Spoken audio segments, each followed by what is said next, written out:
Bueno, ¿qué tal, chicos?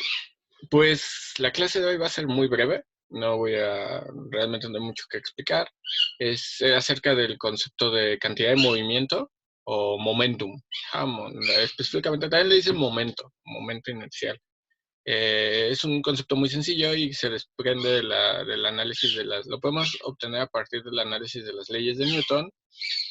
Pero bueno, va a ser la deducción que hacemos, aunque hay otros métodos para describir el momentum quizás más poderosos. Este es como una buena técnica. Entonces partimos de una idea muy sencilla. Estamos analizando desde mecánica clásica, desde el punto de vista de mecánica clásica y específicamente desde las leyes de Newton. Entonces, si recordamos, las tres leyes de Newton de la mecánica son muy sencillas. La primera nos dice que un objeto en movimiento permanece en movimiento hasta que interactúe con una fuerza que lo haga cambiar su estado, o que un objeto en reposo permanece en reposo hasta que interactúe con una fuerza que lo haga cambiar su estado. En realidad lo que nos está diciendo es que hay una cierta inercia. Si nosotros nos movemos o estamos estáticos con una velocidad, si hay cambios, creo que es más sencillo, si hay cambios en un sistema es porque hay presencia de fuerzas. Las fuerzas nos permiten interactuar y nos permiten generar cambios, pero estos cambios se miden a través de los cambios específicamente de la velocidad. Porque si nosotros nos metemos un poquito, nos ponemos un poquito serios y decimos, bueno, ¿a qué nos referimos cuando decimos que algo está en movimiento? Pues es movimiento con respecto a qué. Por ejemplo, no sé, supongamos que yo dibujo una caja, y yo les digo, bueno, ¿esta caja está en movimiento o está en reposo? Pues ustedes digan, bueno, ¿cómo lo sé? Pues necesito un marco de referencia, algo que me permita decir con respecto a qué se mueve. Ajá. Y ese es un problema con el que constantemente vamos a estar peleando. De hecho, el que da la solución definitiva y una explicación clara con respecto a qué es el movimiento de las cosas es Albert Einstein. Ajá. Una de las grandes aportaciones de la teoría de la relatividad especial es que nos explica que debe de haber invariantes en el universo. Es decir, que yo mido un objeto con respecto a otro no debe de modificar su comportamiento en la naturaleza. Solo la perspectiva no afecta a los fenómenos. Entonces, bueno, entonces la primera ley de la inercia pues, nos habla acerca de que si nosotros nos mantenemos con velocidad constante, entonces sí, para que haya cambios de velocidad tiene que haber fuerzas presentes. Por ejemplo, nosotros en este momento no percibimos la fuerza, no percibimos la velocidad a la que se está desplazando la Tierra, porque es una velocidad casi constante. Entonces por eso no alcanzamos a percibir el movimiento de la Tierra, aunque se mueve muy rápido. Si llegara a haber cambios en esa velocidad, entonces sí lo percibiríamos, ¿sale? Entonces, vaya que lo percibiríamos. La segunda ley, que es la que nos interesa, nos dice que la suma de fuerzas en un sistema puede ser igualada a la masa que se está moviendo.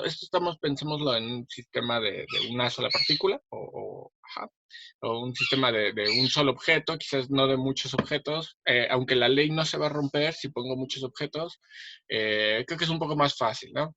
Entonces, entenderlo. Pero básicamente es la suma de las fuerzas que interactúan sobre un objeto, debe ser igual a la masa por la aceleración que alcanza ese objeto. Pero muchas veces el concepto de aceleración es un poco extraño o es difícil de aterrizar porque no es algo que podamos percibir de inmediato. De hecho, la mejor forma de entender la aceleración es por definición como el cambio de la velocidad. ¿Estamos de acuerdo? Entonces nosotros podemos escribir esta misma ley. Podemos decir que la fuerza es igual, la voy a poner aquí al lado. La fuerza es igual a la suma de fuerzas en un objeto deben de ser iguales a la masa por el cambio de velocidad que sufrió ese objeto. Si el objeto no cambia su velocidad, bueno, entonces estamos en un estado estático, en un sistema inercial, un sistema inercial con respecto al cual no nos movemos, y entonces podemos decir que esto va a ser cero. Generalmente todos los trabajos que hacemos en la materia de estática, hacemos que esta suma de fuerzas de cero porque no hay cambios de velocidad. No, nótese que no estoy diciendo que no se mueve, solo estoy diciendo que no hay cambios de velocidad. Entonces, bueno, y nótese que esta es una ecuación diferencial vectorial, porque tenemos una derivada, eso le da su carácter diferencial, bueno, ya sea que tomamos la fuerza con la velocidad, la fuerza con la aceleración, tenemos elementos vectoriales, ¿no? Entonces, bueno. Ahora, nos vamos a hacer un pequeño arreglo, ¿sale? Para que esta ecuación te cobre un poquito más de sentido, porque aquí tenemos un lío. Las fuerzas muchas veces no son algo que yo pueda apreciar a simple vista. Y los cambios de velocidad sí. Ajá.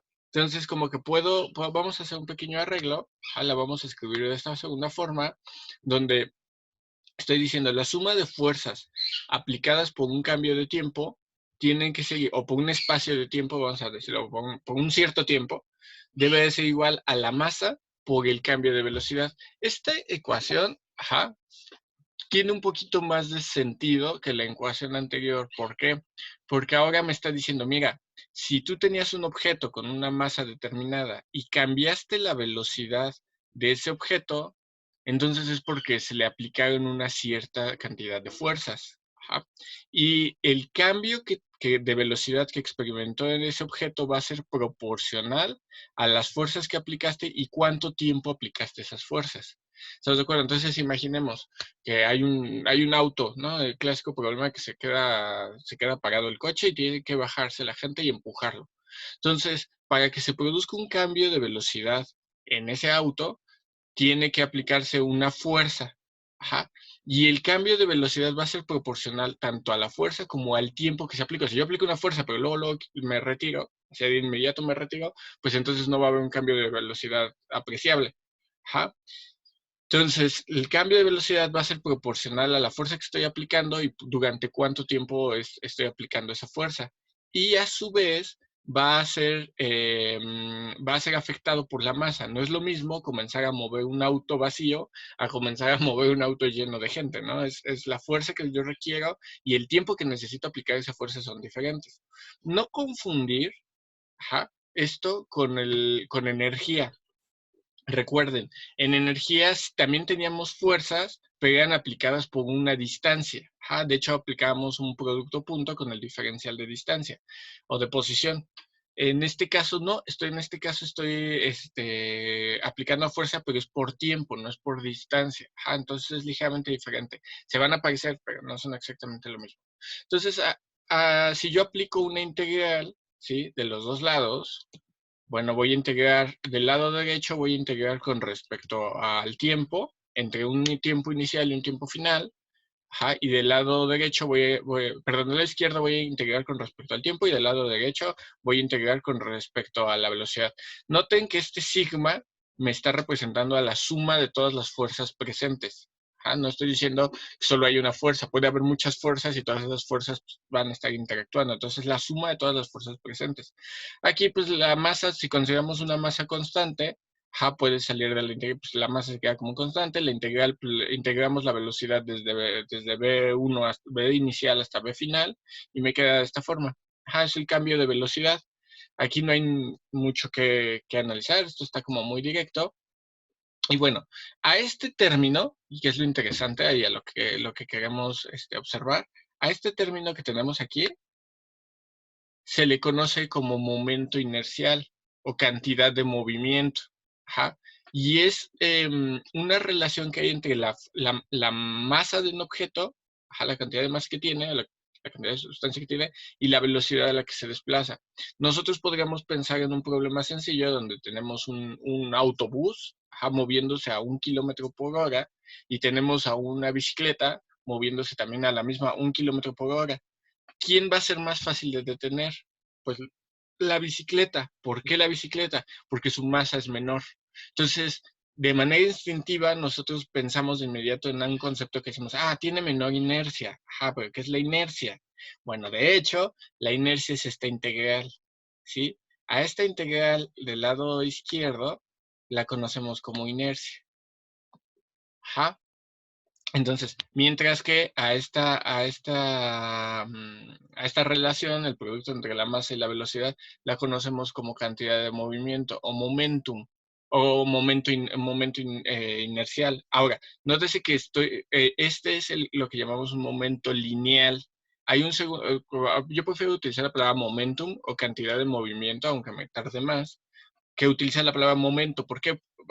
Generalmente a nadie le debe, si ustedes ya tienen como cierta experiencia en física o en matemáticas, no les va a causar ningún problema que sea en momento y ustedes van a entender directo de qué se está hablando. Pero hay otro momento, sobre todo en los problemas de mecánica, donde es el momento de rotación. Entonces, como y aparte está el momento inercial, y para algunos problemas, que es la integral de la longitud al cuadrado por el diferencial del área. Entonces, hay como muchos momentos. Entonces, de manera más sencilla, vamos a llamarlo a esta cantidad de movimiento. Y a la integral de la fuerza por el tiempo lo llamamos inercia. ¿Sí? Podemos pensarlo de dos maneras. Es como, uno es como sí, es como cómo se está desplazando un objeto, y el segundo, la fuerza, es cuánta fuerza tienes que aplicar para que ese objeto alcance ciertas velocidades, ya sea para detenerlo o para moverlo. Entonces, ¿y cuál espacio de tiempo tendrías que aplicarlo? ¿Estamos de acuerdo? Por ejemplo, si yo que estoy todo flaco y así intento mover un camión, pues quizás me va a costar trabajo, pero no quiere decir que no lo voy a poder. Solo quizás me voy a tener que esforzar y aplicar fuerza durante periodos de tiempo más largo hasta que quizás logre romper su estado inercial y pueda comenzar a moverlo. ¿Ok? Y segunda cosa, solo va a haber cambios de velocidad, y creo que eso es lo más interesante. Solo va a haber cambios de velocidad mientras se esté aplicando la fuerza. Si la fuerza ya no está presente, ya no hay cambios de velocidad. Eso lo podemos deducir simplemente observando la primera, pero creo que es más obvio en esta. ¿A qué me refiero? Por ejemplo, ustedes tienen un pitcher que va a lanzar una pelota. Al momento que él tiene la pelota en la mano y le está imprimiendo fuerza, ahí hay cambios de velocidad. Pero una vez que la pelota ya soltó su mano, ya su mano ya no genera cambios de velocidad. Ya los cambios de velocidad se van a dar por la resistencia del aire, por la gravedad, pero ya él ya no puede empujarla más. Entonces solamente el empuje solo va a existir pues cuando están las fuerzas presentes, que es una obviedad a veces, pero es una obviedad que nos saltamos porque muchas veces sentimos que cuando yo arrojo un objeto, que el objeto todavía va a aumentar su velocidad en el aire. No, va quizás a perder su velocidad en el aire, pues por la resistencia del aire, pero no va a seguir ganando velocidad. ¿Estamos de acuerdo? Más que por la gravedad, pero eso ya es otra historia. Ahora, si nosotros reordenamos vamos a hacer un reordenamiento de esta ecuación nada más para darle un carácter un poco más definitivo. Y lo único que hice es pasar el término inicial, lo pasé del otro lado, del lado izquierdo, y entonces tenemos ¿cuál va a ser la velocidad final que obtenga un objeto después de una cierta interacción? Recuerden que las fuerzas marcan las interacciones que podemos tener. Ok, pues esa fuerza final va a estar dada por la suma de fuerzas que estuvieron presentes en esa interacción, el tiempo en el que se aplicaron esas fuerzas, y a qué velocidad inicial iba, obviamente, porque para obtener la velocidad final no va a ser independiente de la velocidad inicial. Entonces, de esta forma nosotros podemos saber a qué velocidad se va a desplazar o cuál va a ser la nueva cantidad de movimiento, nótese aquí, la cantidad de movimiento que tendrá un objeto después de una interacción, o después de que se le ha aplicado una cierta fuerza. Ahora, esta es una ecuación integral, perdón, una ecuación integral, porque pues aquí está la integral, vectorial. Entonces, esa misma ecuación se tiene que descomponer por ejemplo, si estamos trabajando en un eje coordenado X, Y, Z, pues se tendría que romper en tres partes, una para la X, una para la Y y una para la Z. Y en cada dirección tengo que aplicar las mismas ideas, la suma de fuerzas en X, la suma de fuerzas en Y y la suma de fuerzas en Z, para determinar sus cambios de cantidad de movimiento o sus cambios inerciales. ¿Estamos de acuerdo? Nada más una última cosa. En carácter de que estamos integrando la fuerza con respecto al tiempo, pues podemos observar algo muy sencillo. Y es que si yo grafico la fuerza contra el tiempo en un periodo de tiempo, pues el área debajo de la curva, eso va a ser la inercia, el momento inicial. ¿Sí? Entonces, yo voy a tener la inercia. Aquí estoy poniendo el ejemplo de una cierta función, que la fuerza obedece a una función rara, desconocida, pues se queda como una integral, tendría que resolver esa integral. Y aquí el caso donde la fuerza es constante. Entonces, donde la fuerza es constante, pues básicamente va a ser la base por la altura, porque esto es un rectángulo. La base por altura, nótese que la base es el tiempo 2 menos el diferencial de tiempo, el tiempo 2 menos el tiempo 1, por la altura. Entonces, muchas veces en los problemas lo que yo tengo a la mano es la gráfica de la fuerza Y con esta gráfica de la fuerza, pues yo puedo, de los cambios de fuerza o de las fuerzas aplicadas, pues yo puedo resolver esta integral. Ajá. Entonces, bueno, nada más una pequeña acotación. Y creo que valdría la pena hacer de una vez un pequeño ejemplo, algo muy sencillo. Este ejemplo lo encuentran en el libro en el Hibbeler de dinámica. Entonces me voy a deshacer de estas cosas. Nada más me voy a quedar con la primera fórmula, pues la importante. Entonces me voy a deshacer de esto. Rápidamente vamos a tomar que este problemita, que ahí se ve muy grande, lo voy a poner más chiquito. Ajá. Y básicamente tenemos un embalaje de 50 libras, o sea, la masa de esta cosa es el peso de esta cosa, no es la masa, es el peso de esta cosa, es de 50 libras. Y en se aplica una fuerza P, ajá, en esta cuerda, que es igual a 20T. Es decir, la fuerza P va incrementándose con el tiempo, va a ser 20 por la unidad de tiempo que tengamos, ¿sí? Me piden que determine la velocidad a la cual se va a desplazar esta cosa después de 2 segundos. ¿Ja? Y me dicen que la velocidad inicial es de 3 pies por segundo. ¿Ja? Aquí me lo están dando, 3 pies por segundo. Y en dirección descendente, la flecha me lo está indicando. Y también me dicen que hay un coeficiente de fricción con la superficie de 0.3. Recuerden que los coeficientes de fricción normalmente se dividen en dos, entre el coeficiente de fricción estático y el coeficiente de fricción cinemático. A veces también le dicen el coeficiente de fricción dinámico y el coeficiente de fricción cinemático. Uno es el movimiento y el otro no, básicamente. Entonces aquí me están dando el coeficiente de fricción que me están dando debe ser un coeficiente de fricción cinético, porque se está moviendo. Entonces le pongo la K y me dicen que es de 0.3. Bueno, ahí le puse 0,3, pero es 0.3. Ok, lo primero que tengo que hacer es mi diagrama de cuerpo libre, indicar las fuerzas que van a estar presentes e indicar los ejes, ¿no? En qué direcciones, qué movimiento. Entonces, vamos a ponerlo. Es lo más chiquito, vamos a ponerlo aquí. Donde qué fuerzas están apareciendo. Están las 50 libras del peso, ¿sí? Que es estas de aquí. Está una fuerza normal. Recuerden, la fuerza normal es la fuerza que es perpendicular a la superficie donde está apoyado el objeto. No quiere decir que es igual al peso, ¿eh? Por ejemplo, aquí se puede observar que el peso y la fuerza normal son diferentes. Ajá. Está la fuerza de fricción, que es el 0.3, que es el coeficiente de fricción por la fuerza normal. Está la fuerza P, que es con la que estamos jalando, ¿sale? Esas son las fuerzas presentes. Nótese que el ángulo que forma el peso con el eje Y, aquí está el eje Y, es de 30 grados. Para los que tengan la duda de por qué este ángulo es igual a este ángulo, subí un video donde hago la descomposición para un plano inclinado de los ángulos. Es rapidísimo, dura como 2 o 3 minutos. Entonces pueden verlo y ahí entienden por qué. Entonces, bueno, tenemos que hacer la suma de fuerzas. Me voy a concentrar rápidamente nada más en la suma de fuerzas que hay en Y, o que hay en este eje. En la suma de fuerzas que hay en este eje, pues nosotros notamos que está la fuerza normal, ¿sí? Y debe de estar también la fuerza del peso en su componente Y. Entonces, el peso en su componente Y notamos que es el cateto adyacente a este ángulo, del peso. Ajá, entonces tengo que usar el coseno de 30 grados. Entonces, la fuerza normal va a ser 50 libras, que es el peso, o sea, porque estas dos tienen que ser iguales, no hay ninguna otra fuerza en Y. Entonces, si estas dos son iguales y van en sentido contrario, pues se van a cancelar. Entonces, podemos decir que la fuerza normal debe ser igual a este componente. Entonces, la fuerza normal de manera directa va a ser las 50 libras. De hecho, lo voy a escribir aquí. Se lo voy a poner aquí adelante. La fuerza normal, entonces, podemos decir que van a ser 50, va a ser igual a las 50, ¿por qué se ve así? A ver. Espérenme porque no se ve ese color. Entonces, un segundito, ahí está.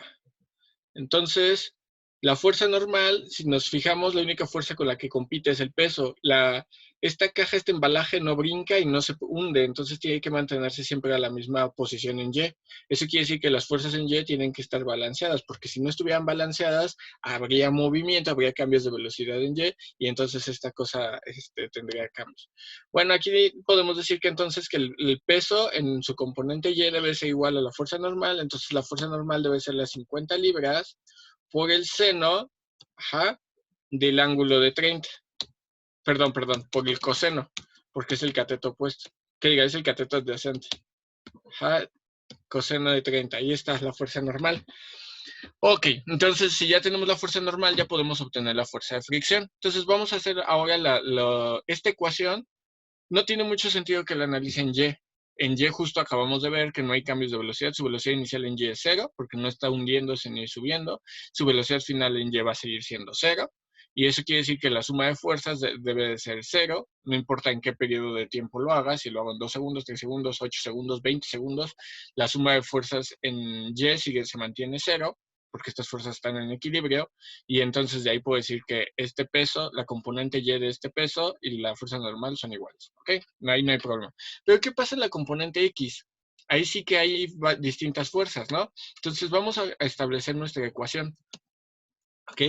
Entonces nuestra ecuación en X, nada más en X ya directamente, va a ser igual a la masa del objeto, la masa del embalaje. Nótese que no es lo mismo la masa que el peso. O sea, la masa en la dirección X, debe ser, una parte va a ser la fuerza proporcional a la P que está dando el jalón. Otra va a ser la proporcional al peso, pero en la dirección X. Y otra parte va a ser la proporcional a la fuerza de fricción. Nótese que estoy poniendo las tres fuerzas presentes, dentro de sus integrales. Ahora ustedes observarán que la fuerza de fricción tiene un signo negativo. ¿Por qué? Porque la fuerza de fricción apunta hacia los negativos en X, mientras que la componente, vamos a poner la componente, ¿sí? Aquí estaría el eje X. Si observamos, la fuerza P y la fuerza, aquí la componente X de este peso, van hacia los positivos, pero la fuerza de fricción va hacia los negativos. Entonces, por eso, esa fuerza la pongo negativa. Debe de ser igual a la masa del objeto por su velocidad, pero es su velocidad final en X. ¿Estamos de acuerdo? Entonces, estoy sustituyendo esta fórmula. Ok, entonces ya vamos a hacer la sustitución. Nada más recordemos cuál es la diferencia entre masa y peso. Bueno, recuerden, la masa es una escalar que nos dice cuánta materia tenemos y el peso, pues es la fuerza que nos atrae la gravedad hacia el piso. Aquí la voy a poner. Entonces tenemos la masa es igual al peso sobre la gravedad. Si estamos trabajando en sistema inglés, porque me están dando libras, quiere decir que la fuerza de gravedad, o más bien la aceleración de la gravedad, esta G, vale 32.2 pies por segundo. Entonces voy a sustituir, ¿sí? Ya voy a sustituir la información que ya tenemos. Espérenme, ¿sí? Ok. Y entonces nos queda esta cosa. A ver, ¿por qué nos queda así? Esta, vamos a encerrar por cuadritos, ¿no? Ok, entonces esta cosa representa la masa, que es el peso entre la aceleración de la gravedad. Ok, entonces ya. Esta es la velocidad inicial que tenemos en la dirección X, en donde me estoy moviendo. Recordemos que la P vale 20 por T. Yo estoy integrando, entonces aquí tendría que poner 20 por T, diferencial de T. Aquí le faltó la T. Pues es diferencial de T. Entonces, T y la integral de T con un diferencial de T es T cuadrada. Y esa T cuadrada se evalúa de 2 a 0. En 0 no vale nada, 0 al cuadrado es 0, y entonces nada más me queda el 2 al cuadrado, ¿ok? Entonces, esta de aquí es esta de acá, ¿ok? Luego dice, esta de aquí, estos 43.3 por 0, por lo que sea, este de aquí, van a ser de lo que hicimos acá. No es cierto, me estoy equivocando. No es cierto. Esta de aquí es 50... 0.3. A ver, denme un segundo. ¿Por qué? ¿Cómo lo sustituí? Entonces estamos integrando, claro, estamos integrando en 2 segundos la fuerza de la descomposición que va a dar de esta cosa. Sí, es que las puse en distinto orden. Esta es la fuerza de fricción, por eso está el coeficiente de fricción, por lo que me da esta cosa, que es la fuerza normal, integrado como esto es una constante. Estas dos, o sea, esto de aquí corresponde a esto de aquí. Por eso lleva el negativo. Es el 0.3 el coeficiente de fricción. El 43.3 libras es lo que son el coseno de 50 libras, ¿sí? y es en 2 segundos. ¿Por qué? Porque si yo observo la fuerza de fricción es constante, entonces sale la integral del diferencial de t es t en 0 vale 0 y nada, nos queda t en 2 segundos. Entonces esta de aquí es esta de aquí. Y finalmente esta de acá, que sería el peso en la dirección X. Ajá. Entonces sería el peso multiplicado por su seno. Ajá, recuerden que este es el seno. Si para la dirección Y usé el coseno, pues para la dirección X naturalmente voy a usar el seno. Ajá. Y lo mismo, el peso en la dirección X, o sea, este de aquí es este de acá. Ajá, pero como es constante, tendría que salir de la integral y luego me quedaría la integral nada más de dt. La integral de dt es t evaluado de 0 a 2 segundos, entonces el 0 se pierde y nada más me quedan los 2 segundos y ya me queda toda esta cosa. Y esta parte de aquí, 50 libras entre 32.2 pies, eso es la masa, recuerden, es el peso entre la aceleración de la gravedad. Entonces ya está todo resuelto. Si se fijan aquí ya tengo todo resuelto, ya lo único que tendría que hacer es despejar la velocidad final. Despejamos la velocidad final y la resolvemos. Yo ya no voy a perder mucho tiempo en eso. Y nos queda que la velocidad final después de 2 segundos es de 42.2 pies. Ay, gracias. Entonces eso me está diciendo que se incrementó bastante la velocidad. Si se fijan, se incrementó que casi 14 veces. Entonces, este incremento de velocidad se da por la presencia de distintas fuerzas, no solo la fuerza P. La fuerza P es una fuerza bastante grande que está aplicándose aquí. De hecho, la fuerza P es de 80 libras, pero tenemos que considerar que las otras dos dan un aporte. Esta fuerza es como de 50 libras y esta fuerza de 43.3 por 3, la tercera parte, pues por ahí de 30 y tantas libras. O sea, sí, la mayor es la fuerza P, pero las otras dos están haciendo, bueno, la fuerza, el peso está dando un aporte y la fuerza de fricción está dando soporte. Recordemos que para el plano inclinado hay una forma de determinar un esquema respecto a si se mueve o no se mueve el objeto, que tiene que ver con la tangente del ángulo. Aquí ya sabemos que sí se está moviendo, entonces ya tenemos que resolver toda esa parte, pero bueno, finalmente ya tenemos la definición y ya está el problema terminado. Espero que haya quedado más o menos claro. Si se fijan, la fórmula es bastante fácil de usar y de entender. Nada, recordemos que es la suma de fuerzas, la integral de la suma de fuerzas por el tiempo. Y obviamente pues, la fuerza a veces es una constante, como en el caso del peso y de la fricción, pero a veces es una fuerza variable, como en el caso de P. ¿Sale? Entonces espero que todo haya quedado muy claro y si tienen dudas, pues me escriben, por favor.